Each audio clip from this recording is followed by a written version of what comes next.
Hey folks, welcome back. Today we're diving into the Age of Annihilation with our first common army expansion set, the Revnan Acolytes and Grave Grim. Firstly, I want to thank Renegade Game Studios for sending me these figures to review on my channel. I'll leave unaffiliated links to the items I talk about in the video description. We've got a lot to cover over the coming weeks, and I'm looking forward to it. If you're familiar with modern HeroScape offerings, you might already know that each army expansion set can be purchased with either premium painted or unpainted figures within. I love that the option exists for both, but I'm not a painter, so we're going to be looking at the pre-painted figures today. The Revnan Acolytes are devout followers of the Valkyrie general known as Revna. A relative newcomer to the fields of Valhalla, Revna has already made quite the splash within the Age of Annihilation. With the largest number of army cards within contemporary HeroScape, Revna has quickly turned the tables and proven herself to be a worthy leader, and the Acolytes couldn't agree more. Even beyond the grave, their unwavering loyalty to their master fuels their very purpose. Any armies that include heroes that follow Revna can make use of the Acolyte's servitude through the use of their two abilities, Hero Worship and Risen by Revna. Hero Worship allows any hero who follows Revna that is also adjacent to a Revnan Acolyte to reroll one die whenever they attack or defend. This bonus doesn't stack with multiple Acolytes, nor does it affect special attacks. However, it's a passive enhancement that can definitely tip the odds in your favor over the course of a battle. Being able to reroll one die in every attack or defense doesn't increase the potential of those rolls, but rather the consistency. It's not quite a +1 to attack and defense, but in more situations than not, it equates to the same effect. This is a potent ability that shouldn't be overlooked. Now, it wouldn't be an RR Slugger video if I didn't get into semantics, but I think I would have preferred this ability to just be a +1 attack and defense, if that's effectively what the outcome is going to be in the majority of cases. The only time the distinction of a reroll matters is when all the other dice show the desired side. Let's take Rakshot from the Master Set as an example. Rakshot has 3 attack, and the probability of rolling all 3 skulls is only 12.5%. That means, if Rakshot were standing next to a Revnan Acolyte, the difference between a reroll effect and a +1 effect would only matter 12.5% of the time. And this percentage drops to just over 6% if Rakshot has height advantage. The difference between a reroll and a +1 diminishes the more dice get involved. It's even worse if we look at the defense rolls. With Rakshot's defense of 4, the likelihood of all 4 dice resulting in shields is 1.2%. That means that in 98.8% of scenarios, Rakshot is equally served by a reroll or a +1 to defense. So why does this matter? Well, simply put, rerolls slow the game down, and +1s don't. So long as a player remembers to add the +1 to their die roll, there's no time delay generated in rolling one extra die with the others. However, with rerolls, there is always a time delay, as a player has to roll, identify which die, if any, can be rerolled, reroll that die, and then tally the final result. Now, I recognize that we're talking about a couple of seconds here, and like I prefaced, this is mostly a nitpick of semantics.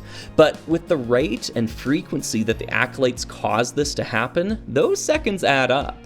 In general, I'm just not a fan of rerolls unless the act of rerolling itself is impactful. As an example, this is why I view Doram's Chain Axe ability from the Master Set as a pretty redundant power.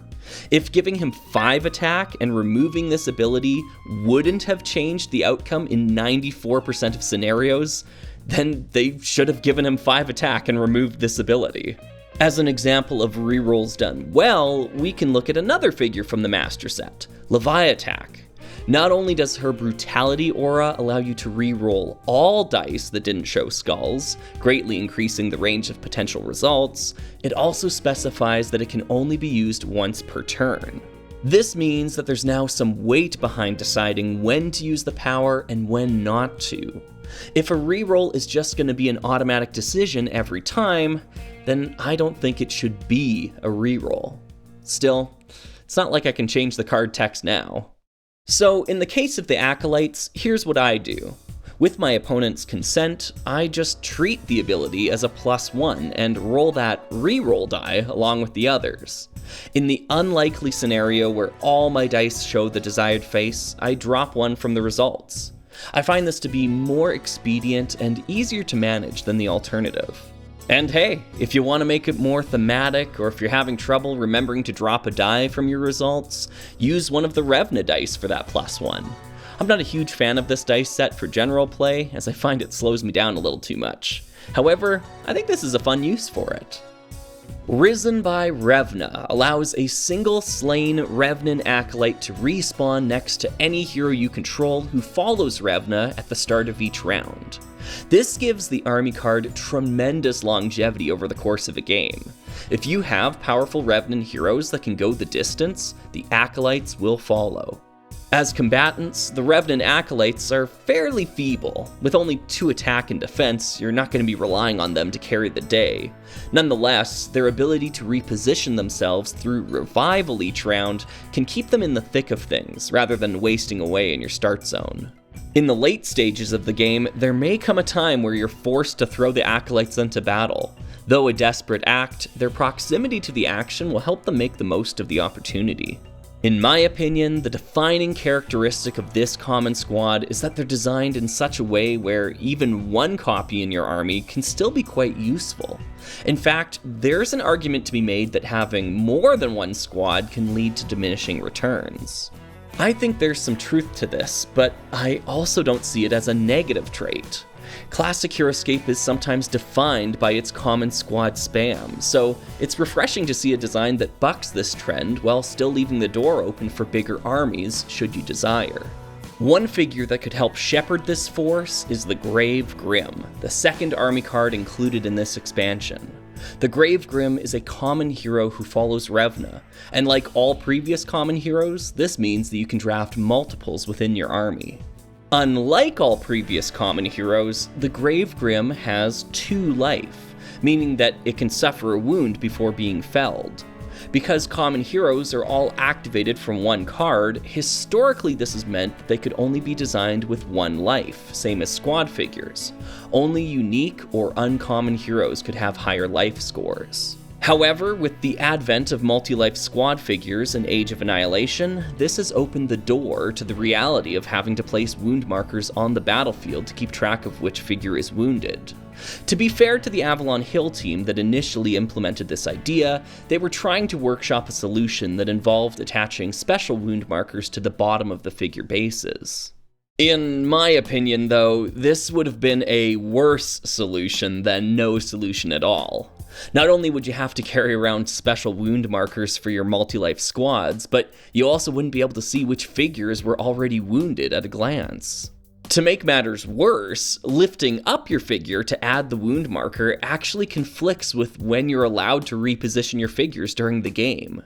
Even though HeroScape is a casual game and this likely wouldn't cause a fuss, it would quite literally be against the rules to apply these wound markers during your opponent's turn. You know, the part of the game when you get attacked? I'm relieved that this idea was dropped. So, how should one keep track of wounds for the Grave Grim and other common heroes? And why not just make the Grave Grim an uncommon hero and keep track of wounds on the card? Well, I'm far from an unbiased person to answer this, given my well-documented disdain for uncommon heroes, but I prefer the order marker efficiency and flexibility granted to the player by the decision to make the Grave Grim common. Therefore, I see the trade-off of having to put wound markers on the battlefield rather than on the card a worthy one. Moreover, there's actually nothing stopping you from playing the Grave Grim as if it were an uncommon hero. Bring multiple cards, put stickers on the bases, then track the wounds on the cards while activating any Grave Grim, just like you would any common hero. You cannot do the inverse, playing uncommon heroes as if they were common, as you still need to mark the cards and figures to track order marker activations. Making the Grave Grim a common hero really feels like the everybody wins option. Plus, and this is a big one for me, it finally allows common heroes the ability to break out of the 2 design archetypes they've been trapped within for their entire existence. Because common heroes were previously beholden to having only a single life, they had to either be designed with powerful stats guarding their fragility, a la Deathwalker syndrome, or they had to be designed with bonding in mind, leaning into their weaker nature and turning them into some sort of squad facsimile. With multi-life common heroes, I think we're going to see an emergence of mold-breaking designs, and I'm excited to see it. Common heroes were always the most underdeveloped of the original 4 army card types, and rather than develop them, uncommon heroes just chose to sidestep the issue. I would be more than happy to leave uncommon heroes in the past in favor of multi-life common heroes, and hopefully I've made a satisfactory case for that here. Getting back to the Gravegrim, it has 2 abilities that it brings to the table. The first is Guide of the Dead, which allows you to move 6 undead or Isonek figures up to 3 spaces each before taking a turn with the Gravegrim. This can prove useful in getting your Acolytes into a position where they could benefit your Gravegrim before you attack. The second ability hampers your opponent's capacity to retaliate. Harrowing Presence. If an opponent's figure within 3 clear sight spaces of your Gravegrim attempts to use a power that requires a d20 roll, they must subtract 3 from their result.